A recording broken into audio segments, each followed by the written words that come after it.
कई कई देश के राजा सत्यकेतु अपने बड़े पुत्र प्रताप भानु को राज्य पद पर अभिषिक्त करके भगवान के भजन के लिए वन की ओर प्रस्थान किए।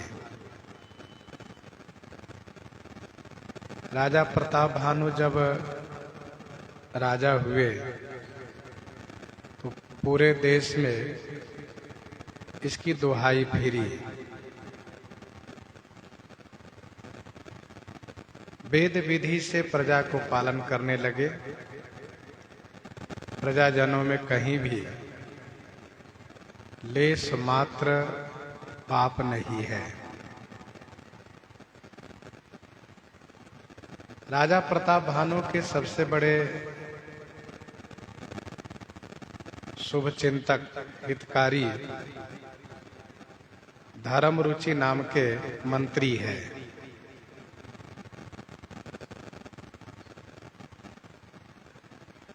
बड़े ही समझदार हैं वह मंत्री। हमेशा राजा के हित की बात सोचा करते हैं और उनको सलाह दिया करते हैं।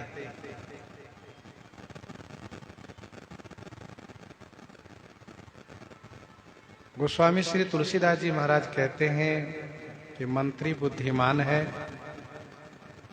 और भाई अरिमर्दन बलवान है और स्वयं प्रतापी है। प्रताप भानु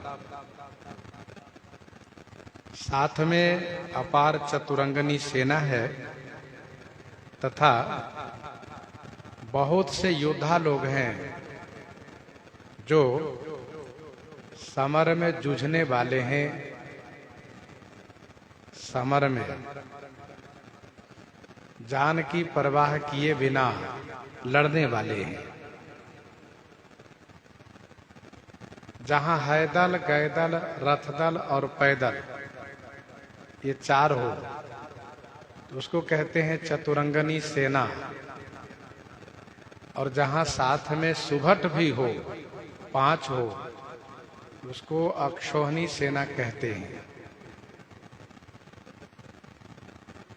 प्रताप भानु के पास चतुरंगनी सेना और सुभट ये सभी असंख्य है, किसी की संख्या नहीं की जा सकती है।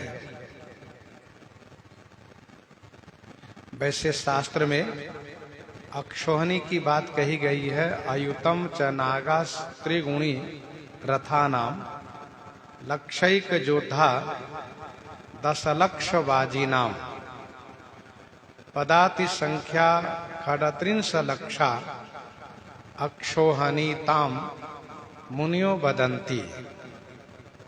इसको अक्षोहिणी, एक अक्षोहिणी कहते हैं। तो राजा के पास चतुरंगनी सेना है और अक्षोहिणी सेना है और सैन्य शक्ति राजा के पास अनगिनत है।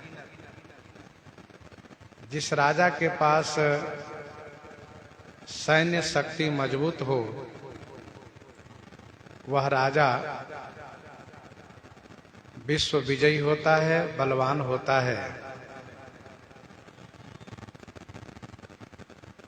राजा प्रताप भानु ने जब सेना की ओर देखा तो मन बड़ा प्रसन्न हो गया। सेना को कब देखा? जब सेना को परेड पर खड़ा किया। राजा ने अपनी सेना को देखा, मन बहुत प्रसन्न हो गया, आह्लादित हो गया। सेनापति इस बात को समझ गए कि राजा प्रताप भानु दिग्विजय करना चाहते हैं, इसलिए बाजा बजाना शुरू किए। सेना को देख करके प्रसन्न होना यह आंतरिक सगुन है और सेनापति द्वारा वाद्य यंत्र बजाना यह बाहरी शगुन है। विजय हेतु कटकई बनाई, सुदिन साधि नृप चले बजाई। विजय हेतु कटकई बनाई। उस असंख्य अनगिनत सेना में से विजय हेतु, विजय के वास्ते एक छोटी सेना की टुकड़ी बनाई, कटकई बनाई। कटकई अर्थात छोटी सेना की टुकड़ी प्रताप भानु ने बनाई। सुदिन साधे नृप चले बजाई। उसी दिन शुभ दिन भी था। शुभ मुहूर्त देख करके राजा ने डंका बजा करके प्रस्थान किया। सुदिन साधे नृप चले बजाई, डंका बजा करके प्रस्थान किया।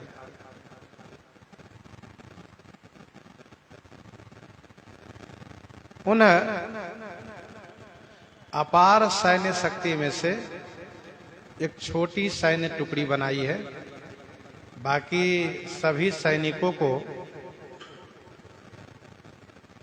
राजधानी में ही रखा है।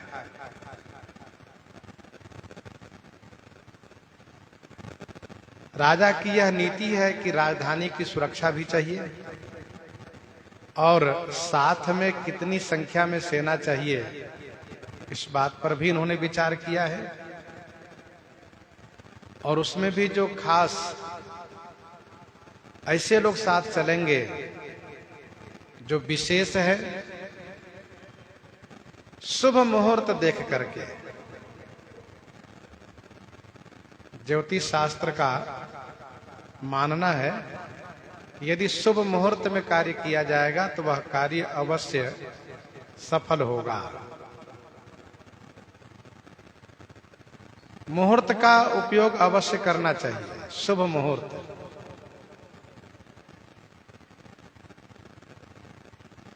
शुभ मुहूर्त में चलने से रास्ता में शुभ ही शुभ होता है।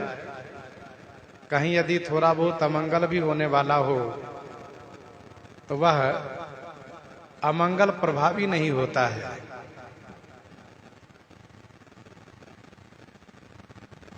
काफी वर्ष पहले की बात है, अपने राम जब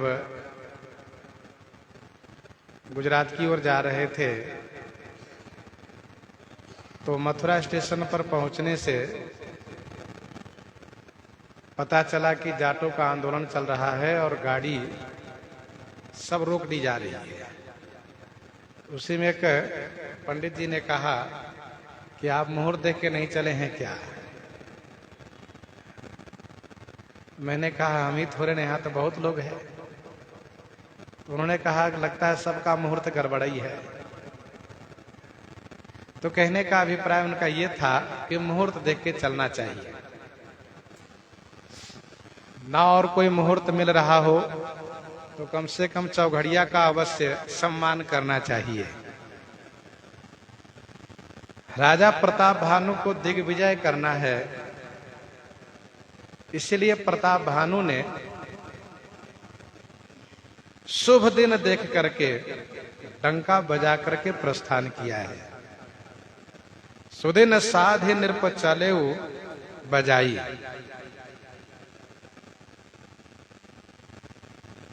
राजा प्रस्थान करते हैं तो डंका की चोट पर प्रस्थान करते हैं। लोगों को पता चलना चाहिए कि राजा प्रस्थान किए हैं, इसलिए यह राजा का पराक्रम है, प्रभाव है कि वह चुपके से नहीं बल्कि डंके की चोट पर प्रस्थान किए और उद्देश्य है दिग्विजय करना। मानहु मदन दुंदुभि दिन्ही मनसा विश्व विजय कह किन्ही। जहाँ तहाँ परी अनेक लड़ाई जीते सकल भूप बरियाई। जहाँ तहाँ परी अनेक लड़ाई जीते सकल भूप बरियाई।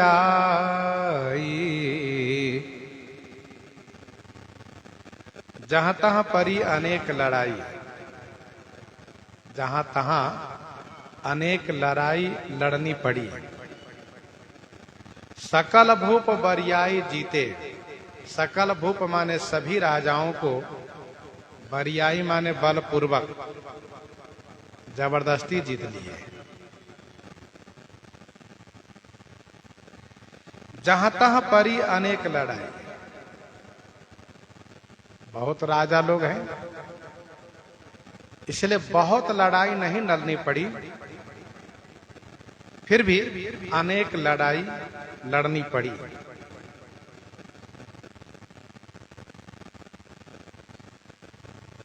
बहुत ऐसे राजा लोग हैं जो प्रताप भानु के सामने अपनी हार स्वीकार कर लिए। प्रताप भानु का प्रताप है, पराक्रम है, यह देख करके उनके सामने अपनी हार स्वीकार कर लिए। और जिन लोगों ने लड़ने का प्रयास किया उनसे प्रताप भानु ने युद्ध किया, लड़ाई किया। सभी राजाओं को बरियाई माने बलपूर्वक जबरदस्ती प्रताप भानु ने जीत लिया है।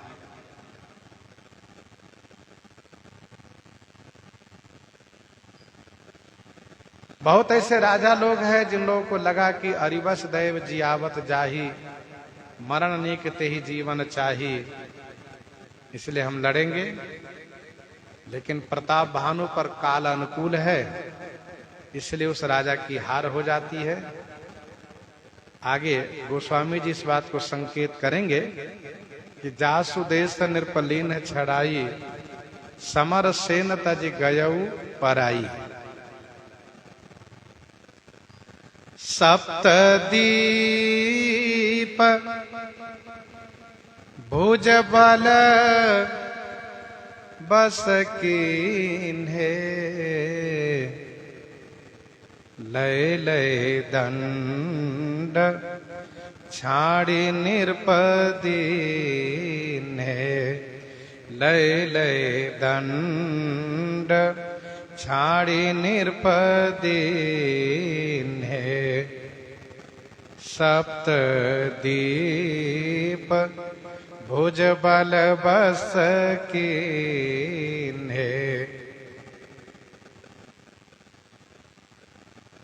सप्तदीप भुज बल बस किन्हे लय लय दंड छाड़ी निरप दिन्हे।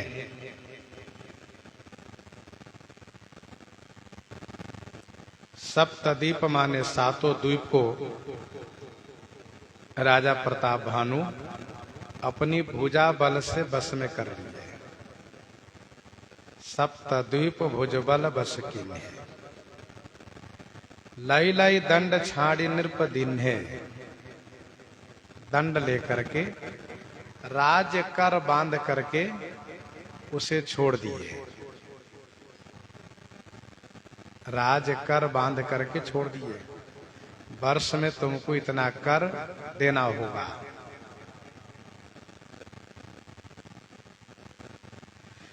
सप्तद्वीप भुजबल बस किन्हे श्रीमद् भागवत जी में और भक्तमाल जी के 24-26 में सप्तद्वीप का वर्णन है।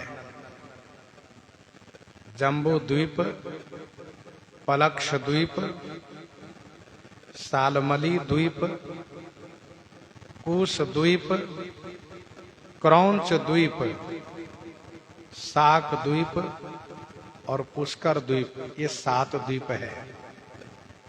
जम्बू पलक्ष, सालमली, कुश, क्रौंच, शाक और पुष्कर, एक एक द्वीप के चारों तरफ समुद्र है। जैसे आप 7 गोला लकीर बनाइए, 7 गोला लकीर बनाइए, तो ये लकीर आप समझ लीजिए समुद्र है 7, और बीच की जो जगह है वह द्वीप है। 7 समुद्र है, खार समुद्र है, इक्षुरस समुद्र है, मदिरा समुद्र है, दूध समुद्र है, दही समुद्र है, घी समुद्र है और मीठा जल का समुद्र है। खार समुद्र, इक्षुरस, मदिरा, दूध, दही, घी और मीठा जल, ये 7 समुद्र है।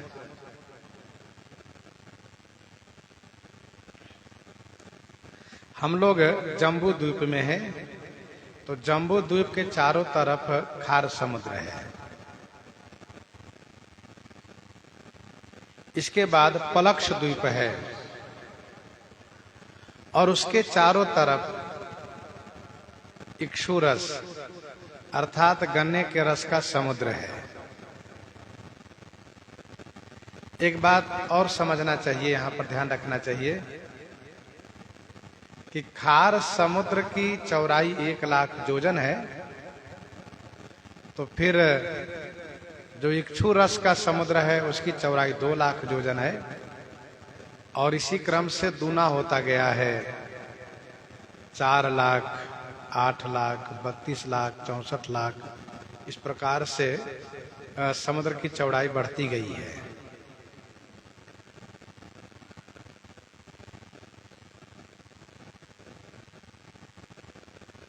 वैसे अभी तक के वैज्ञानिक लोग खार समुद्र के अंतर्गत ही विभिन्न देशों को प्राप्त किए हैं और विभिन्न देश बसे हुए हैं। बहुत से देश हैं, सैकड़ों देश हैं। खार समुद्र के पार नहीं पहुंच पाए अभी लोग।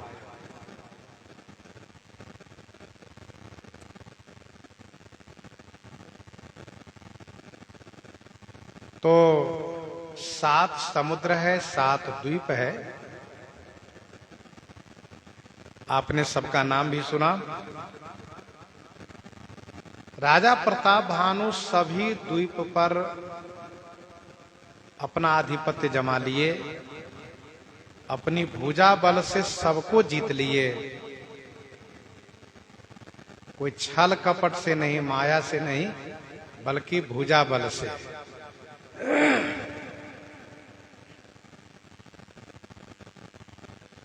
सभी राजाओं को कर बांध दिए, प्रति वर्ष आपको इतना देना होगा। सब राजा ने स्वीकार किया। अच्छा, प्रताप भानु है बड़े बुद्धिमान। राजा को जीता, लेकिन उसके राज्य को अपने राज्य में नहीं मिलाया। राजा को जीत लिया, परंतु उसके राज्य को अपने राज्य में विलय नहीं किया।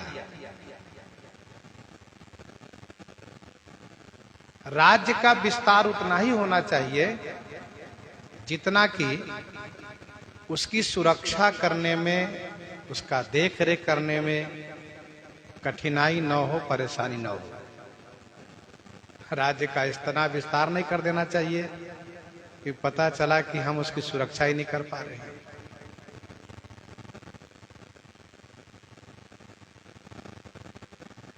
इसीलिए राजा ने, प्रताप भानु ने उन राजाओं को जीत करके और राज्य उसी के हवाले कर दिया।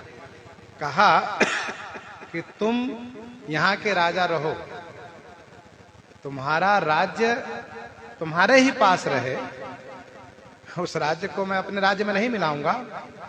हाँ, इतना जरूर है कि तुम स्वतंत्र नहीं रह सकते हो, तुम मेरे अधीन रहोगे।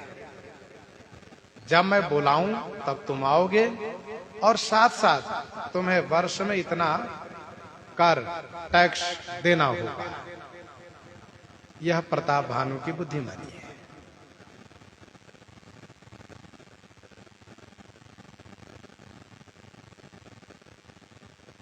एक सज्जन कह रहे थे कि मकान का विस्तार उतना ही होना चाहिए जितना कि साफ सफाई में आसानी हो, और पता चला कि इतना विस्तार न कर लो कि उसकी सफाई करने में ही दोपहर का समय बीत जाए।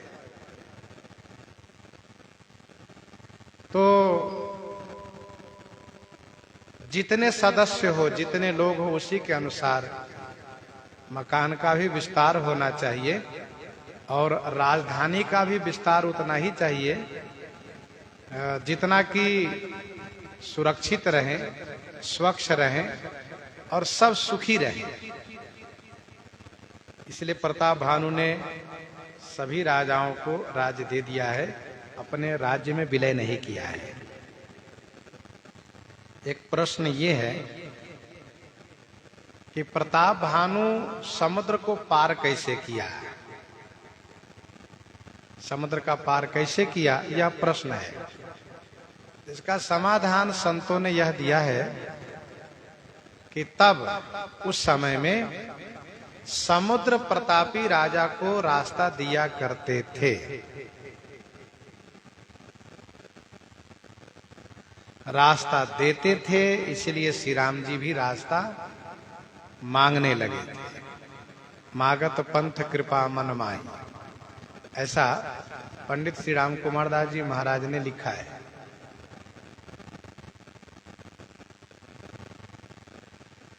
जब श्री राम जी समुद्र पर कोप किए तो समुद्र शरणागत हुआ। रास्ता तो नहीं दिया, लेकिन सेना को पार करने के लिए युक्ति बताया है। और उसने कहा कि आप समुद्र पर सेतु का निर्माण करें, जो काम आज तक किसी ने किया नहीं है।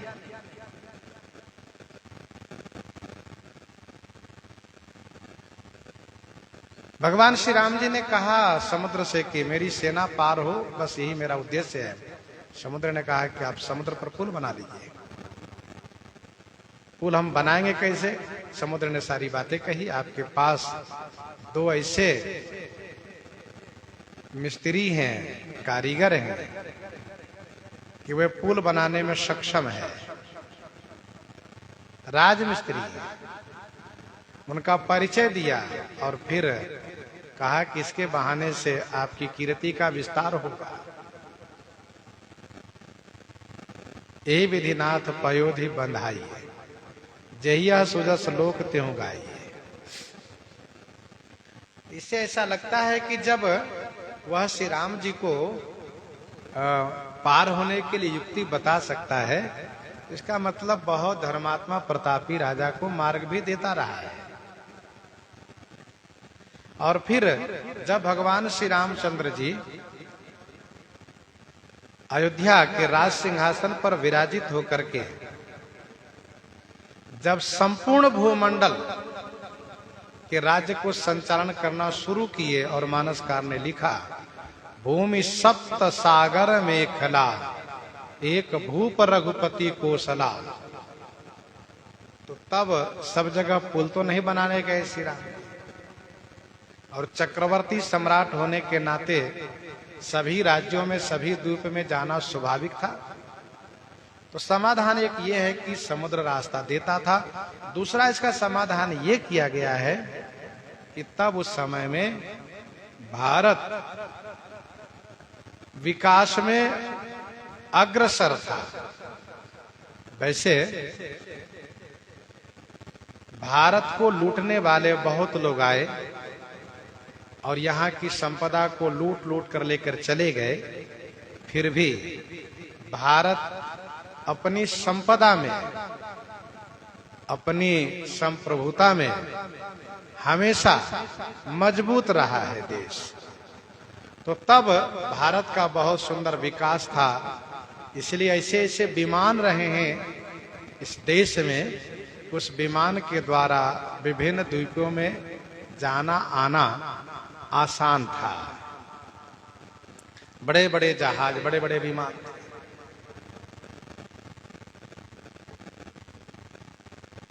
रावण को ऐसा महसूस हुआ कि मैं लंका में रहूंगा और मुझे कहीं जाना आना होगा, केवल हमेशा माया के बल का प्रयोग करूं, ये अच्छी बात नहीं, मेरे पास भी विमान होना चाहिए। इसलिए वह जबरदस्ती कुबेर से विमान छीन लिया था। और इतिहास साक्षी है कि वह जो विमान कुबेर को दिया गया था वह महाराज रघु द्वारा ही प्राप्त था उसको। तो विमान तो भारत का ही था। तो कहने का अभिप्राय यह है कि दोनों तरह से समाधान उचित है। लय लय दंड छाड़ी निरपदिन है, सकल अवनी मंडल ते ही काला, एक प्रताप भानु महिपाला, सकल अवनी मंडल ते ही काला, एक प्रताप भानु महिपाला। सकल अवनि मंडल ते ही काला, एक प्रताप भानु महिपाला। ते ही काला माने उस समय में सकल अवनि मंडल, सकल अवनि मंडल माने संपूर्ण भूमंडल पर एक प्रताप भानु ही, महिपाला माने राजा था, अर्थात सार्वभौम चक्रवर्ती राजा प्रताप भानु ही था। सकल अवनि मंडल ते ही काला, ते ही काला माने उस काल में ना तो प्रताप भानु के पूर्ववर्ती कोई राजा चक्रवर्ती हुए और नहीं प्रताप भानु के बाद कोई होने की संभावना रही, क्योंकि प्रताप भानु से ही खेल समाप्त हो गया उस राज परिवार का। एक प्रताप भानु महिपाला। भगवान श्री रामचंद्र जी जब चक्रवर्ती सम्राट होते हैं तो उनके लिए तेही काला शब्द का प्रयोग नहीं किया जाता है, केवल इतना कहा जाता है कि भूमि सप्त सागर मेखला, एक भूप रघुपति कोसला। परंतु प्रताप भानु के लिए कहा जाता है तेही काला। कारण यह है कि भगवान श्री रामचंद्र जी सर्वकाल में सबके शासक हैं। श्री रामचंद्र जी सब काल में सबके शासक हैं। विनय पत्रिका 78 में गोस्वामी जी ने लिखा, आदि अंत मध्य राम साहिबी तुम्हारी, आदि अंत मध्य राम साहिबी तुम्हारी। अर्थात तीनों काल में, भूतकाल, वर्तमान काल और भविष्य काल, तीनों काल में श्री राम जी की ही साहिबी रही है, रहती है। दूसरा इसका कारण एक ये भी है कि भगवान श्री राम जी के पहले भी सूर्यवंशी बहुत ऐसे राजा है जो चक्रवर्ती राजा रह चुके हैं। इसलिए श्री राम जी के राज्यकाल में तेही काला शब्द का प्रयोग गोस्वामी जी ने नहीं किया, लेकिन प्रताप भानु के लिए कहा कि सकल अवनि मंडल तेही काला, एक प्रताप भानु महिपाला। स्वबस विश्व करि बाहुबल, निज पुर कीन्ह प्रवेश। अर्थ धर्म कामादि सुख सेवई समय नरेश। सेवई समय नरेश। स्वबस विश्व करी बाहुबल निज पुर कीन्ह प्रवेश।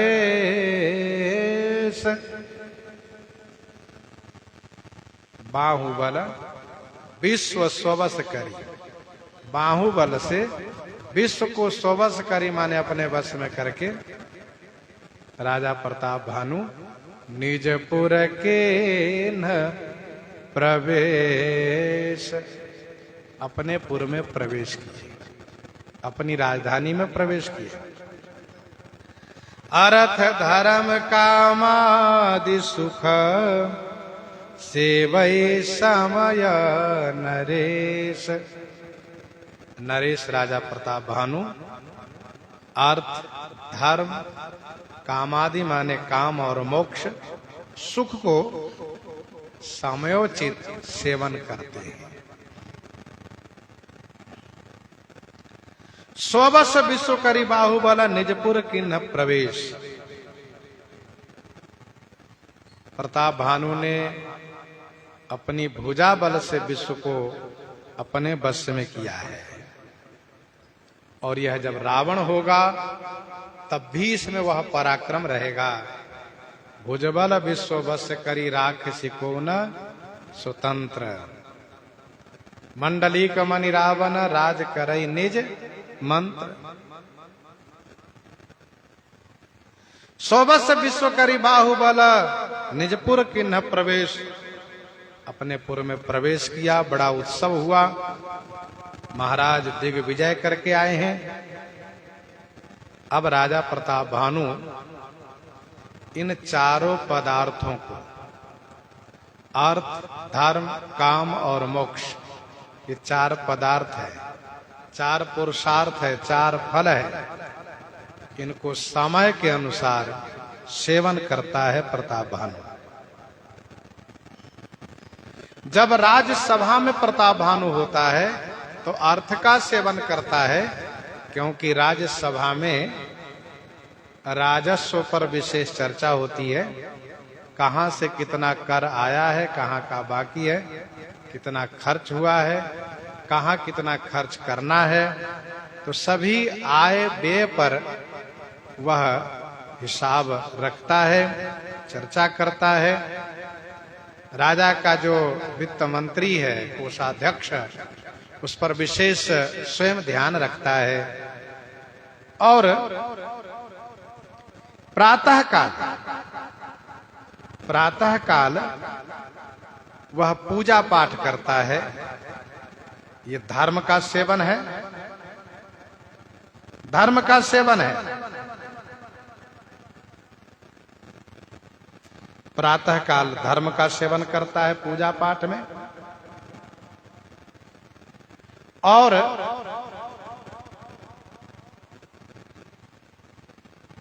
अपराह्न 3 बजे से सत्संग का सेवन करता है, जो मोक्ष सुख का सेवन है, और रात्रि में काम का सेवन करता है। राज्यसभा में अर्थ, पूजा पाठ हवन में धर्म, कथा सत्संग में मोक्ष, और रात्रि शयन काल में काम का सेवन।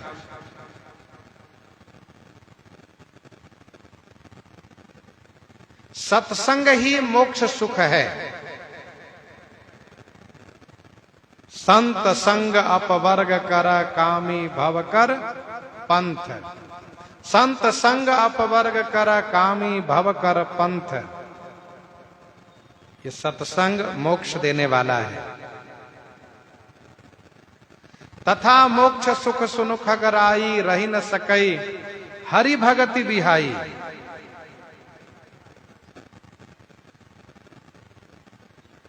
तो सत्संग ही मोक्ष का सुख है।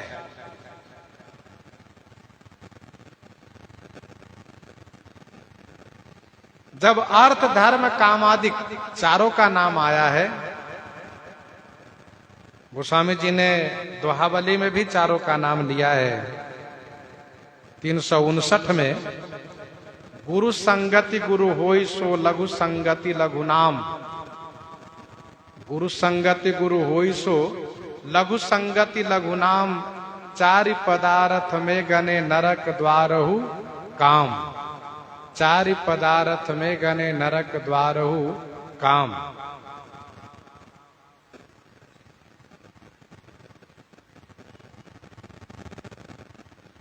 तो राजा प्रताप भानु अर्थ धर्म काम मोक्ष चारों को समयोचित सेवन करता है।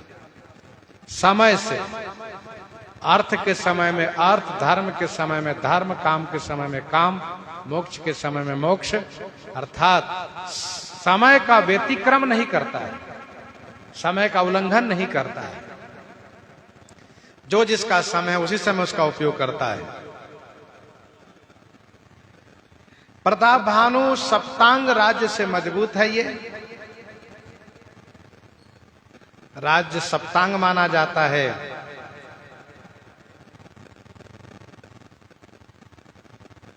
स्वामी, मंत्री, मित्र, कोष, देश, किला और सेना। वैसे टीकाकारों ने यह कहा स्वामी माने भगवान का अर्थ लिया है, करे जो कर्म धर्म मन बानी वासुदेव अर्पित नृपज्ञानी। लेकिन सप्तांग राज्य में स्वामी का अर्थ होता है राजा से। स्वामी माने राजा। और मंत्री निरपहित कारक सचिव सयाना, मंत्री है। मित्र भाई ही परम समिति, सकल दोष छल वर्जित प्रीति। कोष अर्थ धर्म कामादि सुख सेवई समय नरेश, यह कोष है। देश प्रताप भानु का देश है। सप्त द्वीप भुज बल बस कीन है, लय लय दंड छाड़ी नृपतिन है। किला है निजपुर किन्ह प्रवेश, यह किला है। और सेना सेन संग चतुरंग अपारा, अमित सुभट सब समर जुझारा। ऐसा ये प्रताप भानु है।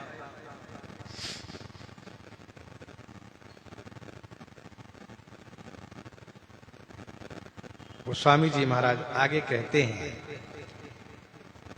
भूप प्रताप भानु बल पाई, काम धेनु भई भूमि सुहाई। भूप प्रताप भानु बल पाई, काम धेनु भई भूमि सुहाई। भूप प्रताप भानु बल पाई, काम धेनु भई भूमि सुहाई।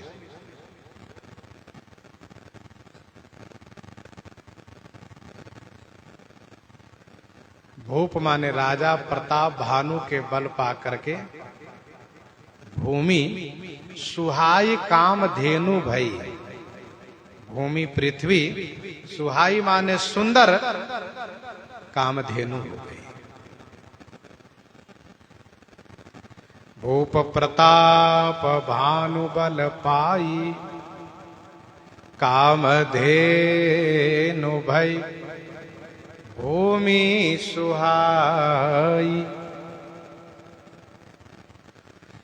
राजा प्रताप भानु के धर्म बल पा करके भूमि सुंदर कामधेनु हो गई। कामधेनु कहने का भाव यह है कि कामधेनु अर्थ धर्म काम तीनों प्रदान करती हैं। कामधेनु अर्थ धर्म काम तीनों प्रदान करती हैं। वैसे राजा प्रताप भानु के राज्य में यह पृथ्वी अर्थ धर्म काम माने कामनाओं को देने वाली हो गई।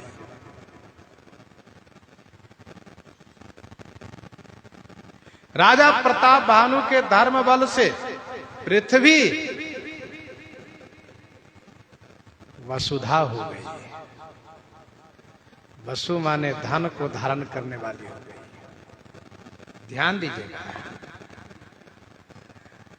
यह पृथ्वी वसुंधरा है। यह पृथ्वी धर्म बल से प्रजाजनों को पोषण करने वाली कामधेनु हो जाती है। अधर्म से यह पृथ्वी प्रजाजनों को नष्ट करने वाली हो जाती है। राजा के धर्म बल पाकर के पृथ्वी खुश हो जाती है। राजा जब अधर्मी हो, पापी हो, तो पृथ्वी पीड़ित हो करके धन को समेट लेती है, धन को छुपा लेती है।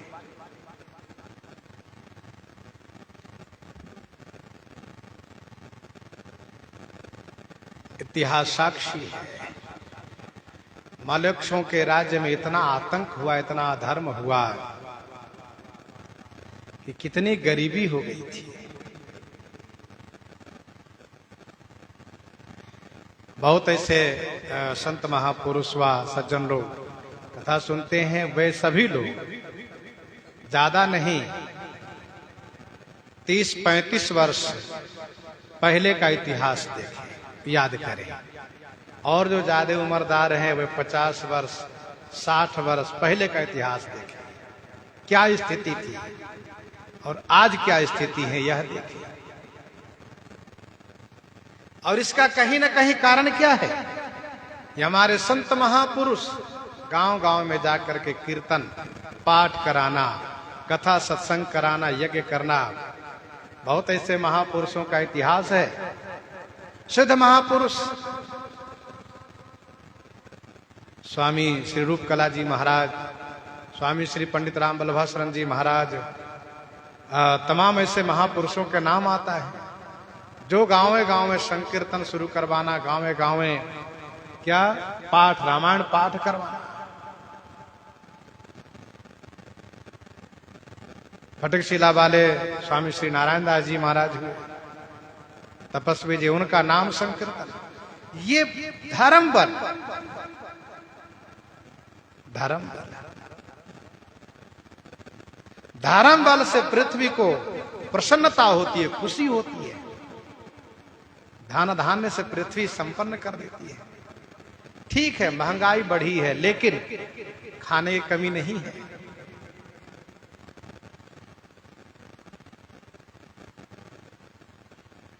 हम लोग इस बात को अनुभव किए हैं। कोरोना काल में जहां सब स्थगित हो गया, लेकिन खाने की कमी नहीं रही। फिर भी ये धर्म बल से पृथ्वी धन धान्य से परिपूरित करती है। देखो, पृथ्वी से यदि खेती नहीं होगी, ईटा पत्थर लेकर क्या करोगे? सोना मनी खा के रहोगे? पृथ्वी का देन है। फसल अच्छी हो, उपज अच्छी हो, फिर तो सब चकाचक, सब आनंद ही आनंद रहेगा, सबकी वृद्धि होगी। पृथ्वी कामधेनु हो गई है। जैसे कामधेनु इच्छा के अनुसार दूध देती है, वैसे पृथ्वी इच्छा के अनुसार फसल देती है। एक बार किसान खेत में बीज बोता है, 10 बार काटता है। अच्छी खेती लहलहाती रहती है, किसानों के चेहरे पर मुस्कान है, समझ लो देश खुशहाल है, सब सुखी है।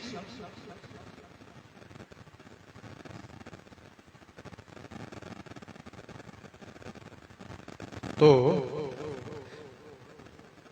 भूप प्रताप भानु बल पाई, कामधेनु भय भूमि सुहाई।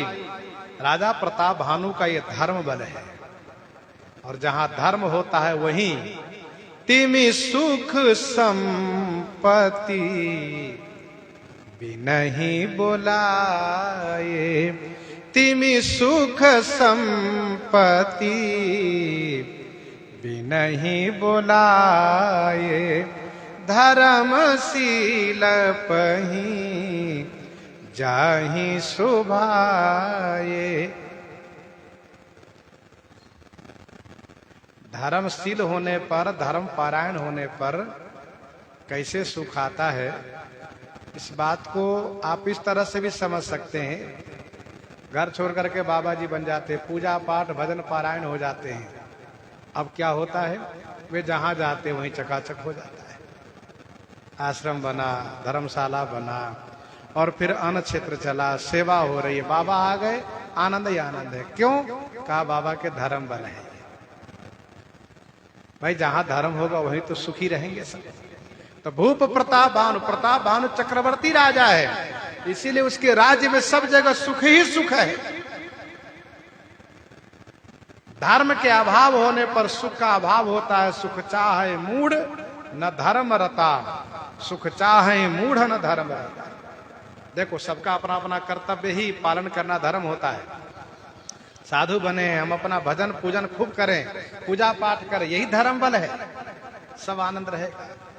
समीप में रहने वाले, पास में रहने वाले सब सुखी रहेंगे, सब खुश रहेंगे। भूप प्रताप भानु बल पाई, काम धेनु भई भूमि सुहाई।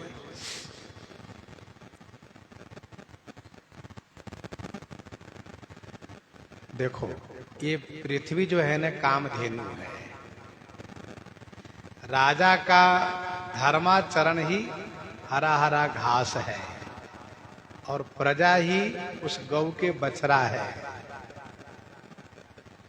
जब पृथ्वी रूपी गौ कामधेनु राजा के धर्माचरण रूपी हरे हरे घास को चरती है, और प्रजा रूपी सुंदर बछड़े को जब पाती है वह कामधेनु, तो फिर धन धान्य रूपी दूध को पर्याप्त मात्रा में देती है।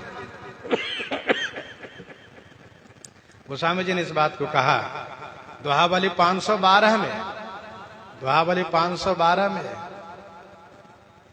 धरणी धेनु चारित चरित, धरणी धेनु चारित चरित, प्रजा सुबच्छ पेन्हाई, हाथ कछु नहीं लागी ही किए गोड़ की गाय।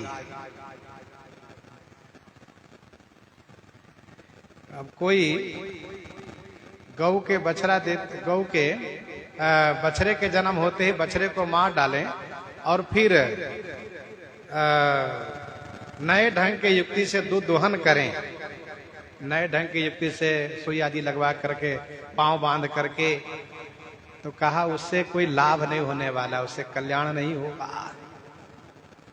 धरणी धेनु चारित चरित, धरणी धेनु है चारित चरित, प्रजा सुबच्छ पेन्हाई, हाथ कछु नहीं लागी किए गोड़ की गाय। काम धेनु भई भूमि सुहाई।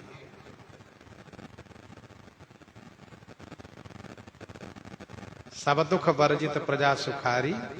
आगे कह रहे हैं, सब दुख वर्जित प्रजा सुखारी, धर्मशील सुंदर नर नारी। सब दुख वर्जित प्रजा सुखारी, धर्मशील सुंदर नर नारी। सब दुख वर्जित प्रजा सुखारी, धर्मशील सुंदर नर नारी।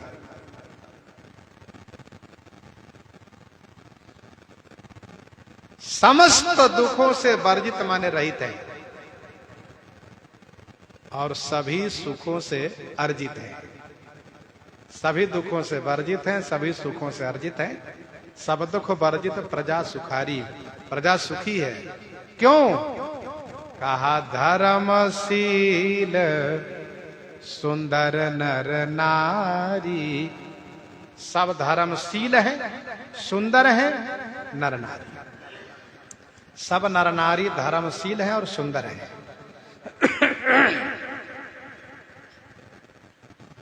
सब दुख वर्जित प्रजा सुखारी। ऐसा क्यों? तो कहा धर्मशील है, इसीलिए। शील माने युक्त, धर्म से युक्त है, धर्मवान है, धर्मात्मा है।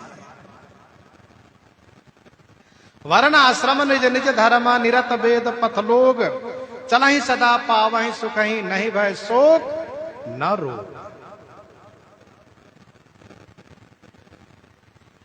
कोई दुख किसी को नहीं होता है।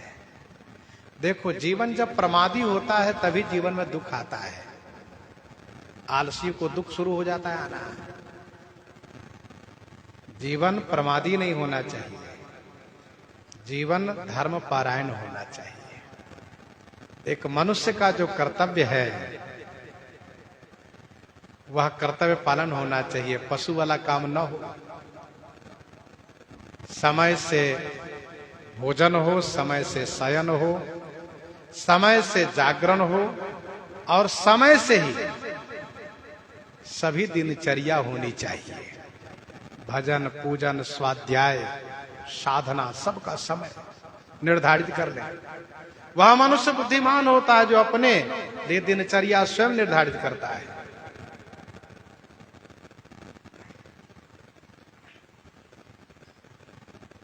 सब दुख वर्जित, सभी दुख से रहित है, प्रजाजन सुखी है। जीवन धर्म प्रधान होने से अर्थ स्वतः प्राप्त होता है, और जो अपने जीवन को अर्थ प्रधान कर लेता है, धर्म को गौण कर देता है, उसके जीवन में दुख आता है। क्योंकि जहां अर्थ है वही अनर्थ होता है, जहां धर्म है वही अर्थ कल्याणकारी होता है।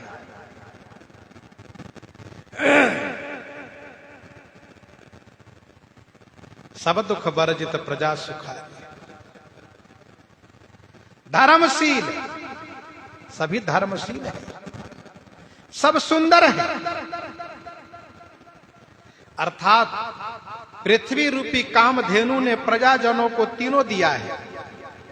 सब दुख वर्जित प्रजा सुखारी अर्थ दिया है, धर्मशील से धर्म दिया है, और सुंदर नर नारी से काम दिया है। सब सुखी हैं, सब स्वस्थ हैं। सचिव धर्म रुचि हरि पद प्रीति। सचिव धर्म रुचि हरि पद प्रीति। निर्पहित हेतु सिखव नित नीति।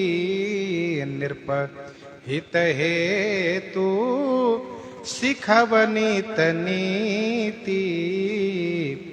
सचिव धर्म रुचि हरिपद प्रीति। सचिव माने जो मंत्री महोदय हैं श्री धर्म रुचि जी, उनको हरिपद में प्रीति है। सचिव धर्म रुचि हरिपद प्रीति। धर्म रुचि सचिव मंत्री को धर्म में रुचि है, हरिपद में प्रीति है। निर्पहित हेतु सिखव नित नीति। नित्य निर्पहित हेतु नीति सिखव। नित्य राजा के हित के लिए नीति की शिक्षा दिया करते हैं, नीति सिखाया करते हैं। निर्पहित हेतु सिखव नित नीति। सचिव धर्म रुचि हरिपद प्रीति। निर्पहित हेतु सिखव नित नीति।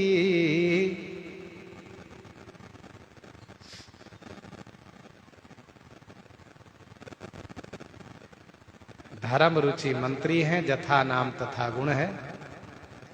धर्म रुचि नाम है, धर्म में इनकी रुचि रहती है। जैसे किसी को खाने में रुचि होती है, किसी को सोने में रुचि होती है, किसी किसी को धर्म में रुचि होती है। नर सहस्रमा सुनो पुरारी, को एक होई धर्म व्रत धारी। सचिव धर्म रुचि। हरि पद में प्रीति है, भगवान के चरणों में इनका प्रेम है। धर्म रुचि में कर्म ज्ञान उपासना तीनों है। निर्पहित कारक सचिव सयाना, सयान होना यह ज्ञान कांड है, धर्म में रुचि होना यह कर्म कांड है, और हरिपद प्रीति होना उपासना कांड है।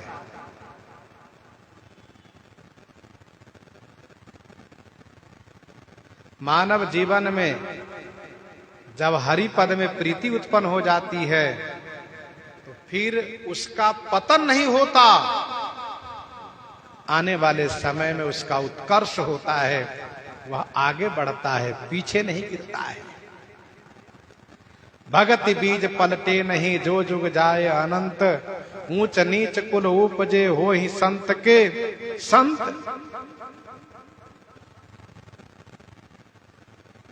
ताते नासन होई दास कर भेद भगति, बाढ़ई विहंग बर। ताते नासन होई दास कर भेद भगति, बाढ़ई विहंग बर।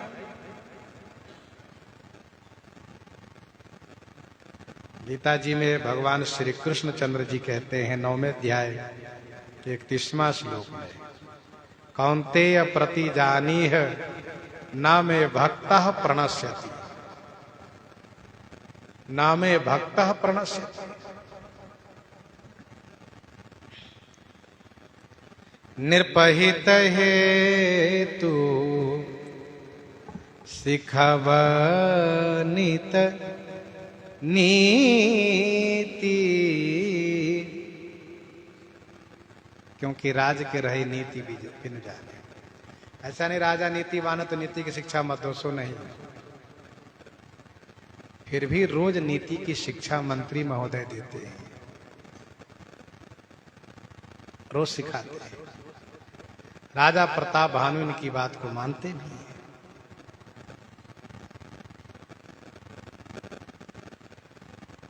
मंत्री जी कहते हैं कि आप नीति का अनुसरण करें,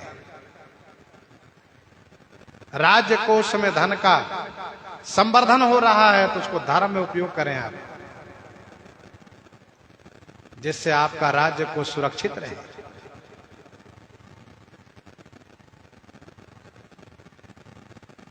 राजा प्रताप भानु गुरु सुर संत पितर महि देवा,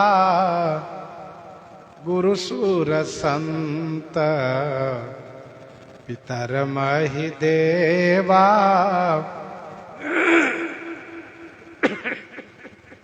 करये सदा निरप सब कई सेवा, करये सदा निरप सब कई सेवा, गुरु सुर संत पितर महि देवा, गुरु सुर संत पितर महि देवा, करई सदा निरप सब कई सेवा। गुरु जी, सुर देवता, संत, पितर, महि देवा, ब्राह्मण,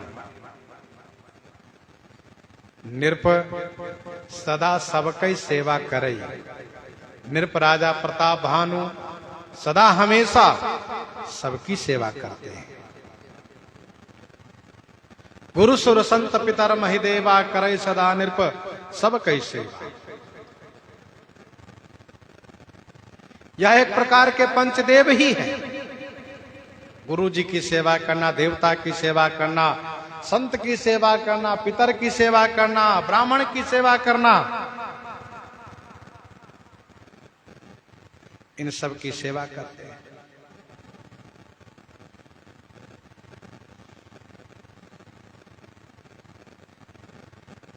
विनय पत्रिका 136 में गोस्वामी जी ने लिखा है, द्विज देव गुरु और संत, वहां भी पांचों का नाम लिया गया है।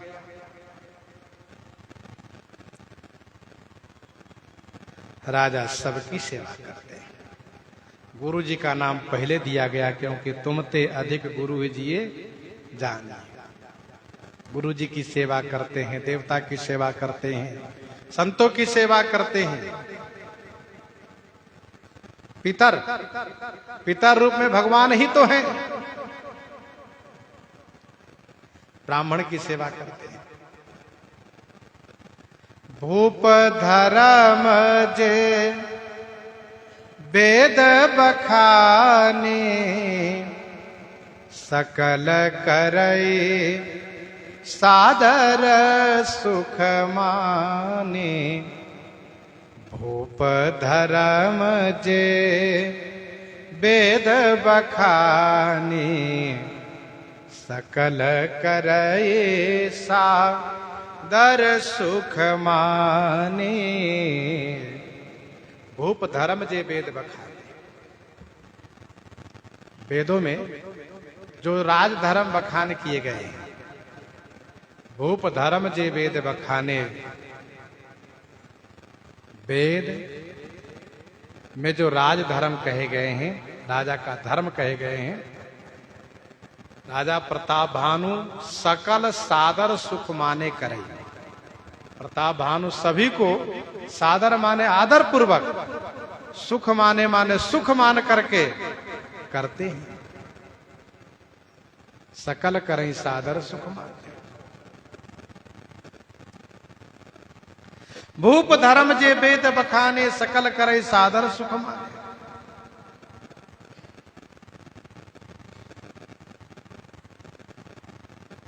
राजा का धर्म वेदों में वर्णन किया गया है। मुखिया मुख सो चाहिए, खान पान कहूँ एक, पालय पोसय सकल अंग, तुलसी सहित विवेक, तुलसी सहित विवेक।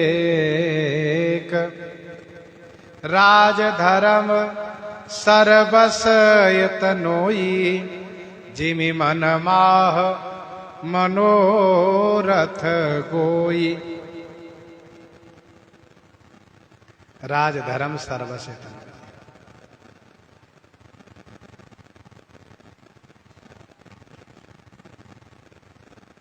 गीता जी में लिखा है 3 अध्याय के 35वां श्लोक में, स्वधर्मे निधनम श्रेयः पर धर्मो भयावह। अपने धर्म में मर मिटना भी श्रेयकर है, दूसरे के धर्म भय देने वाला होता है। राजा का धर्म है प्रजा की रक्षा करना, प्रजा का पालन करना, राष्ट्र की रक्षा करना, ये राजा का धर्म है। साम दाम भेद दंड नीति का अनुपालन करना। राजा यदि सन्यासी का धर्म पालन करने लगे तो यह उसके लिए पर धर्म है। राजा का धर्म है शासक होना, शासन करना यह उसका कर्तव्य है। लेकिन उचित हो, अनुचित ना हो। किसी निरपराधी को कोई दंड न मिल जाए, इस बात को ध्यान रखना। दंड अपराधी को ही मिले, सजा उसी को मिले जो गलती की है जिसने। राजा प्रताप भानु बड़े आदर पूर्वक सुख मान करके करते हैं।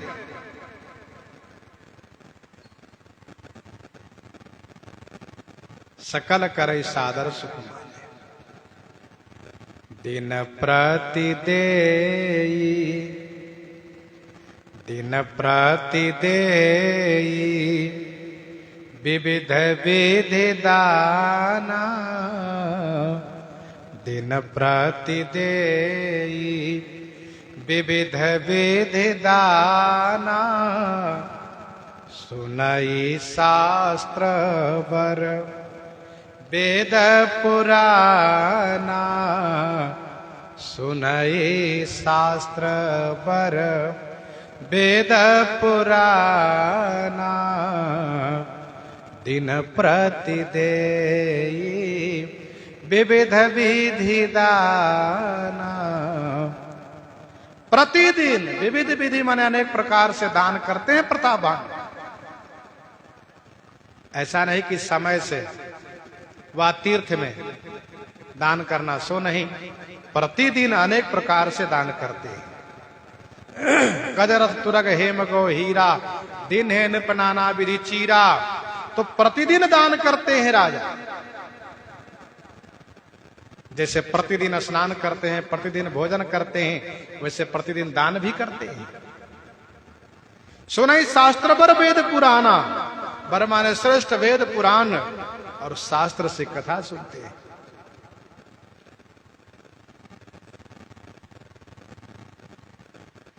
श्रेष्ठ शास्त्र, श्रेष्ठ वेद पुराण की कथा सुनते हैं। उन्हीं वेद पुराण शास्त्र की कथा सुनते हैं जिनमें धर्म की प्रधानता हो, भगवान की भक्ति की प्रधानता हो, ज्ञान की प्रधानता हो, ये सब सुनते हैं। एक संत जी ने कहा, यस्मिन् शास्त्र पुराणेषु हरि भक्तिर न दृश्यते, यस्मिन् शास्त्र पुराणेषु हरि भक्तिर न दृश्यते, न श्रोतव्यम न मंतव्यम यदि ब्रह्मा स्वयं वदेत। जिस शास्त्र पुराण में भगवान की भक्ति की चर्चा न हो, उनको श्रवण मनन नहीं करना चाहिए, श्रवण मनन पठन नहीं करना चाहिए।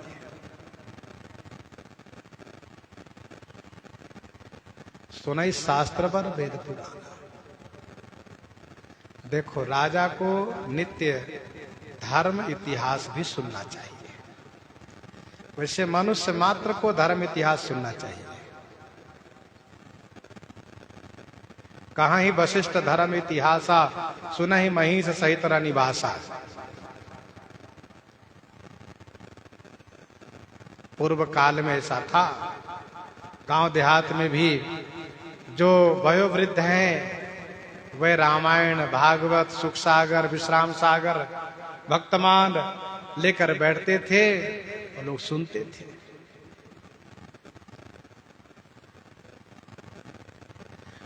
और कुछ वर्ष पहले तीर्थों में ऐसा होता था, जहां भी कथा सत्संग नित्य हो वहां पर अवश्य कथा सत्संग में सब जाया करते थे। तब कनक बिहारी जी दर्शन करने गए, जानकी बाग में सत्संग होता था, सब बैठते थे। कनक बिहारी जी के सामने प्रांगण में भी पूज्य श्री नागाजी महाराज के सामने सब बैठते थे। तो इस प्रकार से जहां जहां कथा होती थी, स्वामी मणि रामदास जी की छावनी अथवा रामकोट में कई जगह कथा होती थी, सब जगह जहां जहां जिनको पास पड़ता सब पहुंचते थे कथा सुनने के लिए। तो कथा सबको सुनना चाहिए, या तो आप पढ़िए या सुनिए। स्वाध्याय होना चाहिए, श्रवण होना चाहिए, क्योंकि कथा श्रवण से जो नहाई चाहे यही सरभाई, सो सत्संग करहु मन लाई। ज्ञान, वैराग्य और भक्ति में नवीनता बनी रहती है।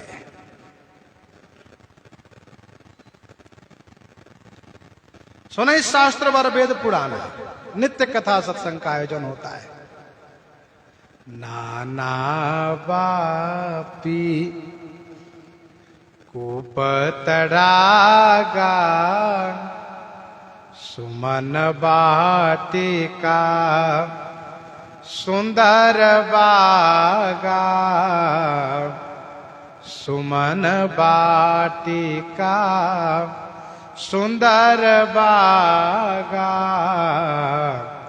नाना बापी कुपतड़ागा। राजा प्रताप भानु सभी तीर्थों का जीर्णोद्धार करवाए, सभी तीर्थ क्षेत्र का विकास प्रताप भानु करवा रहे हैं, क्योंकि तीर्थ तारता है, तीर्थ के प्रति सबकी आस्था होती है, तीर्थ में सभी लोग जाते हैं, इसलिए तीर्थ का विकास विशेष रूप से प्रताप भानु करवा रहे हैं। जैसे वर्तमान सरकार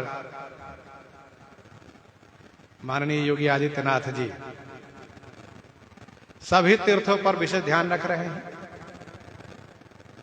सन्यासी हैं बाबा जी हैं इसलिए, और बाकी लोग सरकार में जब आते थे तो वे तीर्थों के विकास पर उतना ध्यान नहीं देते थे। तो सब तीर्थन विचित्र बनाए, सभी तीर्थों में, ऐसा नहीं केवल एक दो तीर्थ है, अयोध्या तीर्थ, काशी तीर्थ, वृंदावन तीर्थ, नैमिषारण्य तीर्थ, चित्रकूट तीर्थ, प्रयागराज तीर्थ, ये सब जो प्रमुख तीर्थ हैं, नाना बापी कूप तड़ा, सुमन बाटिका सुंदर बागा, विप्र भवन सुर भवन सुहाए, सब तीर्थन विचित्र बनाए। इस बात को मानना पड़ता है और कहना पड़ता है कि वर्तमान सत्ता में जो केंद्र में है और प्रदेश में है, इन दोनों का तीर्थों के प्रति विशेष झुकाव है, विशेष लगाव है और विशेष आस्था है, और समय सुहावना है। तो नाना बापी कूप तड़ागा, तीर्थ में क्या होना चाहिए? इन सब संसाधन की व्यवस्था होनी चाहिए। बापी माने बावली, कूप कुआं, तड़ाग तालाब, सुमन बाटिका माने पुष्प वाटिका सुंदर बाग, विप्र भवन सुर भवन सुहाए, ब्राह्मण का घर, पुजारी लोगों का महल, और सुर भवन माने देवालय, देव मंदिर, सब तीर्थन विचित्र बनाए। सभी तीर्थों में प्रताप भानु ने विचित्रता के साथ निर्माण कराया है। ब्राह्मण का घर, देवताओं का मंदिर, अनेक बावली, अनेक कूप, अनेक तालाब, तब तीर्थों में अनेक कुआं, अनेक तालाब हुआ करते थे। धीरे धीरे करके सब लुप्त होता चला गया। पुष्प वाटिका, पुष्प के लिए, सुंदर बाग, फल के लिए, सब तीर्थन विचित्र बनाए। सभी तीर्थों को विचित्रता के साथ अर्थात रंग बिरंग कलाकारी के साथ बनवाए हैं। जहां लगे कहे पुराण श्रुति, एक एक सब जाग, 12 सहस्र सहस्र नृप किए सहित अनुराग, किए सहित अनुराग। प्रताप भानु धर्म पूर्वक प्रजा का पालन कर रहे हैं, तीर्थों का विकास कर रहे हैं। प्रसंग को हम आप यहीं पर हृदयंगम करते हैं। आइए श्रवण करते हैं श्री भक्तमाल जी से।